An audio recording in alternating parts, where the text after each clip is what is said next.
کہیں دیپ جلے کہیں دل۔ اس ناول کو تحریر کیا ہے کیسرا حیات نے۔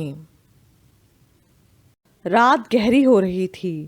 ردا اپنے کمرے میں گہری نیند سو رہی تھی۔ اسے نیند کا انجیکشن دے کر سلایا گیا تھا۔ خدیجہ بیگم کی طبیعت بھی بہت خراب تھی۔ عاصم اور حاتم ان کے پاس ہی کمرے میں بیٹھے ہوئے تھے۔ ہائے، میری ردا کہاں ہے؟ وہ کس حال میں ہے؟ وہ آہ بھر کر حاتم کی طرف دیکھتے ہوئے پوچھنے لگیں۔ رہنے دیں اسے جہاں وہ ہے، آج اس نے ہماری عزت خاک میں ملا دی۔ حاتم غصے سے بولا۔ حاتم، کیا تمہیں اپنی بہن پر یقین نہیں رہا؟ انہوں نے حیرت سے پوچھا۔ ماما، اتنا بڑا ثبوت ملنے کے باوجود بھی آپ ایسا کہہ رہی ہیں؟ عاصم نے خفگی سے کہا۔ اس لیے کہ وہ بے قصور ہے۔ میرا دل کہتا ہے کہ وہ بے گناہ ہے۔ بے قصور ہوتی تو اپنی بے گناہی کا کوئی ثبوت دیتی۔ نہ جانے کب سے اس کا توقیر کے ساتھ افیئر تھا۔ اس نے تو ہمارے سر شرم سے جھکا دیے۔ آپ کو معلوم ہے، جب تک لڑکی کسی لڑکے کو لفٹ نہیں کروائے، لڑکا اسے گفٹ خطوط بھیجنے کی جرت نہیں کر سکتا۔ عاصم بھی غصے سے بولا۔ اور وہ فرحان جو اس کے لیے عجیب عجیب میسیجز بھیجتا تھا، مجھے تو لگتا ہے اس کے ساتھ بھی اس کا کوئی چکر تھا۔ فہم بھائی ناحق مارے گئے۔ دونوں بھائی اپنے خدشات بتا رہے تھے۔ بس کرو، تم اپنی بہن کے بارے میں اتنے بدگمان ہو گئے ہو؟ ماما نے غصے سے کہا۔ ہمیں تو اب اسے بہن کہتے ہوئے بھی شرم آتی ہے۔ کیا تم لوگوں کی محبتیں اتنی کمزور تھیں جو ایک دم بدل گئیں؟ کاش فہم زندہ ہوتا۔ خدیجہ بیگم سسکنے لگیں۔ ماں جی مسلسل روہیل کو لان تان کر رہی تھی، تو نے مجھے بہت بڑا دکھ دیا ہے، تو نے میری معصوم ردا کو طلاق۔ ماں جی ہونٹ بھیج کر سسکنے لگیں۔ روہیل کیا کروں؟ آپا نہ دوا کھا رہی ہیں اور نہ ہی چپ ہو رہی ہیں، مسلسل روئے جا رہی ہیں۔ فضیلت نے روہیل کی طرف دیکھ کر بے بسی سے کہا۔ ماما پلیز۔ روہیل نے ماں جی کا ہاتھ پکڑ کر نرمی سے کہا۔ مر گئی تمہاری ماں، کیا تم نے اس وقت ایک بار بھی نہیں سوچا کہ تمہاری ماں کے دل پر کیا گزرے گی؟ وہ ردا سے کتنی محبت کرتی ہے، اور ردا کو سرے عام رسوا کر کے تم نے اپنی ماں کو بے عزت کیا ہے۔ میں نے تم جیسے بیٹے کو کیوں جنم دیا جو نہ ماں کی عزت کر سکا نہ بیوی کی؟ ماں جی نے سسکتے ہوئے کہا۔ آئی ایم سوری ماں جی، مجھے اس وقت بہت غصہ آ گیا تھا۔ روہیل نے شرمندگی سے کہا۔ تم اس قدر کمزور انسان ہو جسے اپنے جذبات پر ذرا سا بھی قابو نہ رہا۔ عبید ماموں نے بھی خفگی سے کہا۔